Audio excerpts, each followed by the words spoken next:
Quand j'étais adolescent, j'étais pas du tout attirant. J'étais extrêmement mince, j'étais plein de boutons, je faisais pas du tout attention à mon look, je faisais pas du tout attention à mes cheveux, je faisais pas du tout attention à moi d'une façon générale. Et je me souviens, et c'est vraiment quelque chose qui m'a marqué, c'est que tous les jours, quand j'allais de chez moi au lycée à pied, ça me prenait environ 10-15 minutes, il y avait régulièrement, quand je marchais vers le lycée et qu'il y avait des groupes de filles aussi qui marchaient par exemple dans le sens inverse, régulièrement des groupes de filles où quand je passais, tout simplement, elles se moquaient de moi.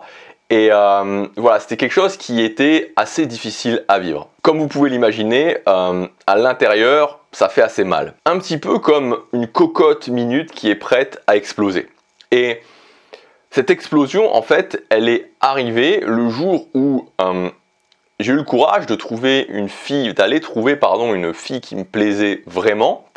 Et elle m'a répondu, avec le physique que tu as, est-ce que tu crois que tu as vraiment une chance ? Alors il y a une réalité à laquelle on doit faire face quand on est un mec, c'est que ne pas être attirant est une putain de galère. C'est un boulet que tu te traînes au pied au quotidien. Ce boulet t'empêche notamment et particulièrement d'avoir une vie sentimentale épanouie. Et tu vois, il y a plein de gens qui se cachent la réalité, qui vont se dire par exemple, on peut être épanoui quand même sans être attirant. Pour moi, c'est du bullshit. J'en souffrais vraiment.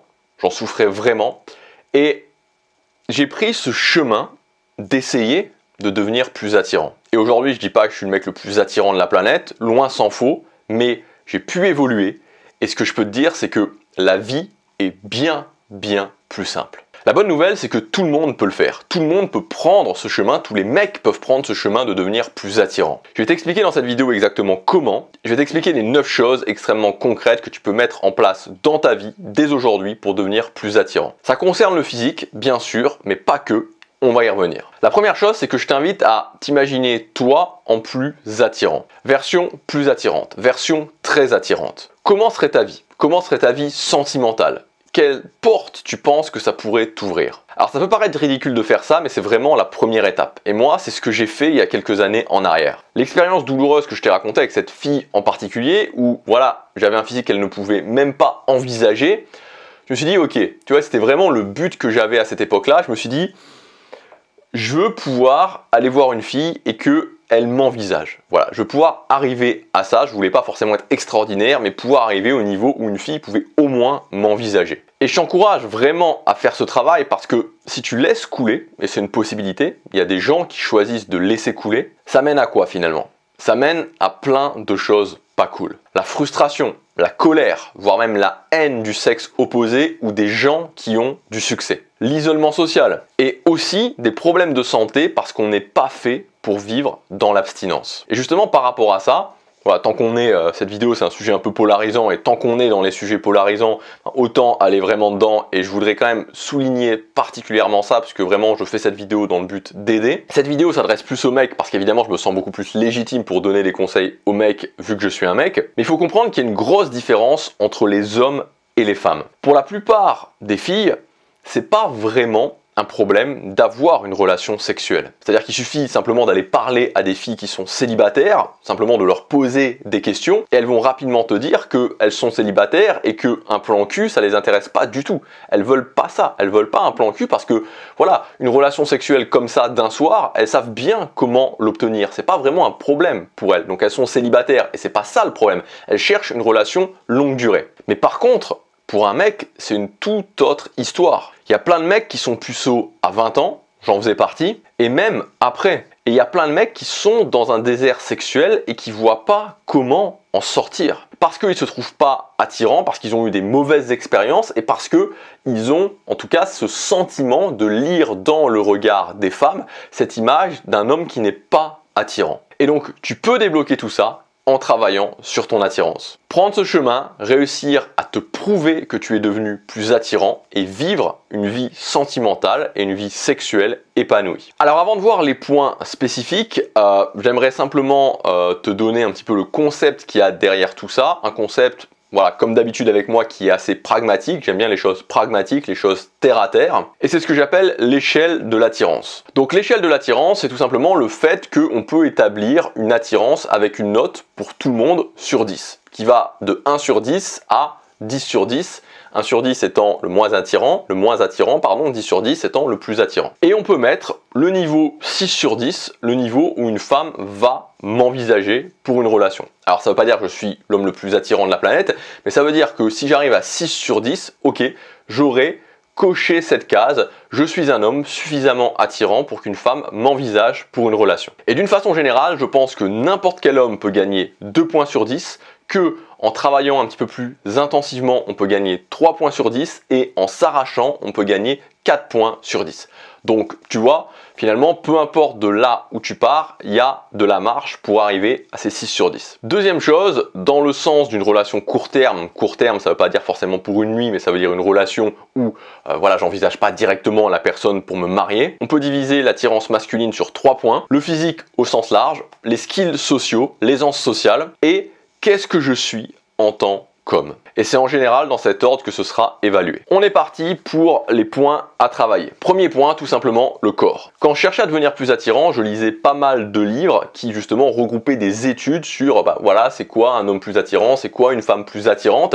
Et ce qui revenait très généralement en premier, c'était le corps, la silhouette. La preuve, si tu vois quelqu'un marcher sur la plage, donc en maillot, mais que tu vois cette personne de dos, tu vois cette personne qui marche sur la plage en maillot, de dos, sans voir son visage, tu peux déjà te faire une très bonne idée de si la personne est attirante ou n'est pas attirante. C'est clairement la première chose à travailler. Et ici, il n'y a vraiment aucune excuse parce que en 2 ans de musculation, tu peux complètement transformer ton physique. Et si tu pars de loin, voire de très loin comme c'était mon cas, parce que je faisais 1m85, 55 kg, j'étais extrêmement mince, tu peux prendre quasiment 2 points rien qu'en faisant ça. Deuxième chose, le look. Si tu as un look qui est un petit peu à la mode, tu peux facilement augmenter ton attirance. Et c'est pas quelque chose qui a forcément besoin d'être compliqué. Pour moi, il y a quelques clés à connaître. Premièrement, la qualité des vêtements. Alors ça peut paraître bizarre, mais moi je me souviens que la première fois que j'ai enfilé un jean APC, j'ai compris vraiment ce que ça faisait de mettre, alors quand je dis de qualité, ça reste très accessible, hein. Un jean APC, c'est un jean qui va coûter 120, enfin peut-être maintenant 130, 140 euros,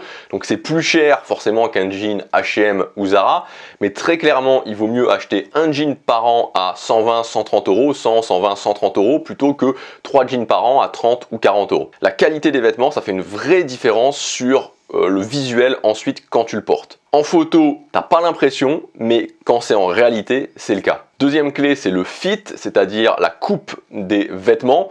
Donc là, ça dépend un petit peu de ta morphologie. Typiquement, en général, quand tu débutes, c'est bien d'avoir des vêtements plutôt fités sur toi, sauf si peut-être, voilà, tu es en surpoids à ce moment-là, c'est peut-être pas, voilà, c'est peut-être pas l'idéal. Donc ça dépend un petit peu.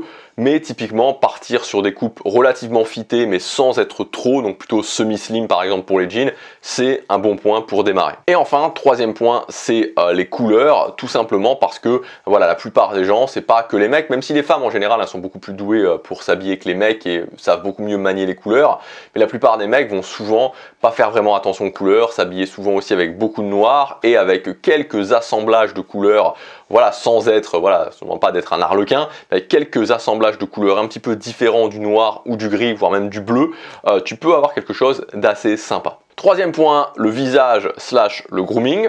Évidemment, faire attention à son visage, c'est important parce que c'est un élément essentiel du physique. Donc nous, évidemment, les mecs, on a moins de possibilités dans le sens qu'on se maquille pas. Quoique en Corée, justement, parce que moi j'habite en Corée du Sud, il y a beaucoup de mecs qui se maquillent.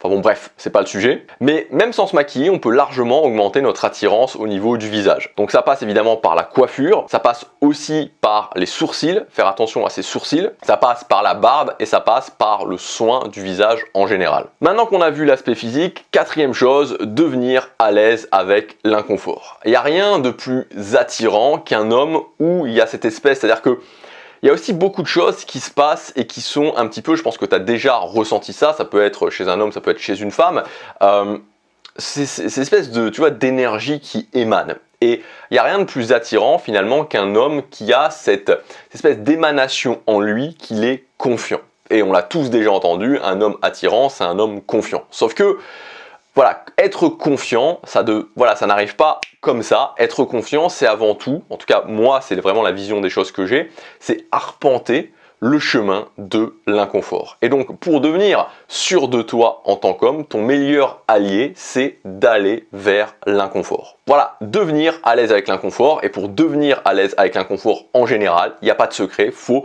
accumuler des expériences régulièrement d'inconfort. Et c'est pas forcément des choses qui doivent être désagréables en soi, c'est-à-dire que l'inconfort, c'est pas purement désagréable. Il y a des choses qui sont pas inconfortables, c'est-à-dire que tu peux aller à ton boulot tous les jours, ne pas l'aimer et vraiment même le détester, et c'est pas spécialement inconfortable parce que tu as l'habitude de ce que tu fais.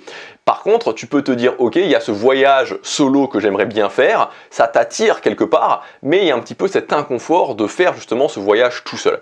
Et donc il faut apprendre justement à arpenter ce chemin de l'inconfort. Plus tu arpentes différentes petites routes d'inconfort, plus tu deviens à l'aise avec l'inconfort, plus tu maîtrises l'inconfort et plus il y a cette espèce d'énergie, de confiance, de sûreté qui émane de toi. Cinquième chose, maîtriser l'art des conversations. En tant qu'homme, les skills sociaux, comme je l'ai dit en début de vidéo, sont très importants. Et en tant qu'homme, ce qui est important aussi de noter, surtout dans le cadre de la séduction, c'est que tu devras faire le premier pas. C'est-à-dire que si tu te retrouves dans une situation où, par exemple, t'es dans un endroit, tu regardes une fille, il y a une fille qui te regarde en te souriant, qui est quand même un indicateur d'intérêt, dans 99% des cas, si tu fais rien, il se passera rien. Et donc, il faut que tu développes cette capacité de conversation pour être justement en capacité d'aller faire le premier pas. Et vraiment être toujours cette chose en tête, moi c'est vraiment ce que j'aime me rappeler, c'est que oui, c'est inconfortable de faire le premier pas parce que c'est, voilà, faire le premier pas, et je pense que si tu es un mec, ben, tu sais ce que je veux dire, c'est un petit peu sauter comme dans une piscine froide,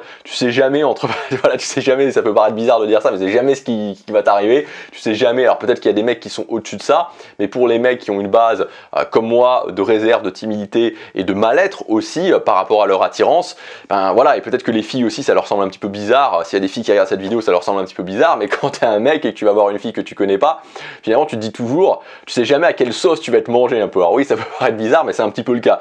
Et donc, voilà, il y a un petit peu cet aspect stressant, mais d'un autre côté, oui, bien sûr, il y a toujours l'aspect rejet, et ça arrivera, t'auras des fois, moi j'ai eu régulièrement le côté où une fille qui te répond, t'as pas d'autre chose à faire que d'aller parler à des filles, voilà, t'as rien de mieux à faire.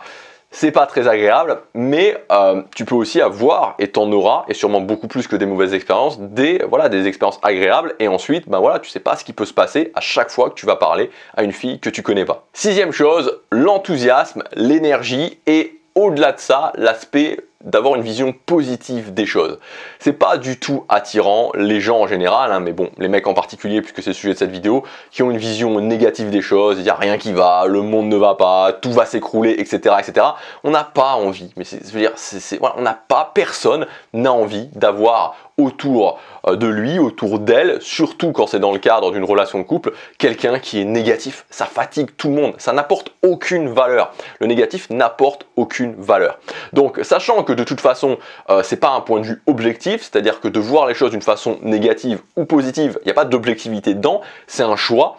Et sachant que de voir les choses d'une façon positive, d'une façon voilà, plus inspirante, d'une façon où oui tu peux le faire, oui on peut y arriver, oui on peut faire des choses dans la vie, c'est bien plus attirant, je t'invite à voir les choses de cette façon-là. Septième chose, développer une vie intéressante. Alors, développer une vie intéressante en tant que mec, ça va pas forcément t'aider pour le tout départ des interactions, mais à un moment donné, voilà, ça va quand même t'aider quand tu passes, on va dire, les 15-20 minutes d'interaction, parce qu'après, ben voilà, si tu fais rien de ta vie, si ta vie, ben voilà, t'es un peu perdu dans ta vie, ben, au bout d'un moment, ben, tu vas pas vraiment avoir des choses à raconter. Et donc plus tu as une vie intéressante, plus tu as une vie voilà, qui toi-même t'inspire, où tu as des objectifs, où tu fais des choses voilà, qui te parlent, et plus ça se transmettra, et donc plus ce sera attirant. Huitième chose, faire un rush social, c'est-à-dire que si aujourd'hui, ben voilà, tu ne te trouves pas spécifiquement attirant, il y a aussi pas mal de chances que tu sois plutôt dans l'isolement social, et à un moment donné, toutes ces choses qu'on a vues, ben c'est bien pour vraiment passer un niveau, voilà, de commencer à les travailler, et puis de faire ce que j'appelle cet aspect rush social,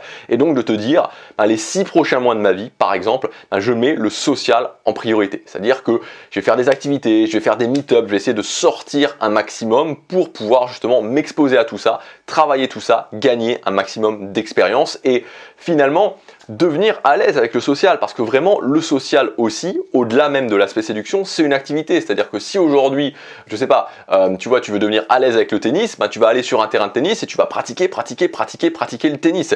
Voilà, c'est la seule solution. Bah, c'est pareil avec le social. Si aujourd'hui tu te sens pas très à l'aise socialement, et voilà, et surtout dans le cadre de la séduction, bah, il faut y aller, il faut faire un rush à ce niveau-là et parler avec un maximum de filles. Et enfin, 9e et dernier point, développer ta vibe. Alors, la vibe, qu'est-ce que c'est? Bah, c'est un petit peu difficile à expliquer. Il y a des gens qui parlent moins et qui pourtant ont une vibe forte, une vibe attirante. Il y a des gens qui parlent beaucoup et qui pourtant ont une vibe forte, ont une vibe attirante. Est-ce que la vibe, c'est la personnalité? Oui et non. Est-ce que la vibe, c'est le style? Oui et non. Et c'est un petit peu tout l'intérêt justement de la vibe. Moi, c'est vraiment la chose que je vois comme un petit peu la cerise sur le gâteau, c'est que c'est quelque chose qui est là, qui est un mélange un petit peu de tout, mais qui est très indescriptible. La vibe, si je devais la décrire, je dirais que en tant que mec, développer sa vibe, ça correspond au fait de se trouver. Petit à petit, en te trouvant, tu la développes. Alors, c'est pour ça que je l'ai mise en dernier, parce que pour moi, c'est clairement pas le truc à faire en premier. J'ai surtout eu envie d'en parler parce que on peut un petit peu avoir cette impression, quand on voit les premières étapes, que tout le monde doit faire pareil. Et donc que tout le monde devrait devenir pareil. Je dois muscler, je dois faire attention à ma coupe de cheveux, je dois devenir à l'aise avec l'inconfort. Et du coup, une objection qui revient régulièrement, c'est mais la personnalité là-dedans. Mais je pense que cet aspect-là, l'aspect personnalité, que moi j'appelle plutôt vibe, et donc vouloir développer sa vibe dès le départ, c'est prendre le problème dans le mauvais sens. C'est un petit peu comme se dire, je commence la musculation, est-ce que je préfère faire du bodybuilding, est-ce que je préfère faire du powerlifting, est-ce que je préfère faire du crossfit? En fait, t'en sais rien.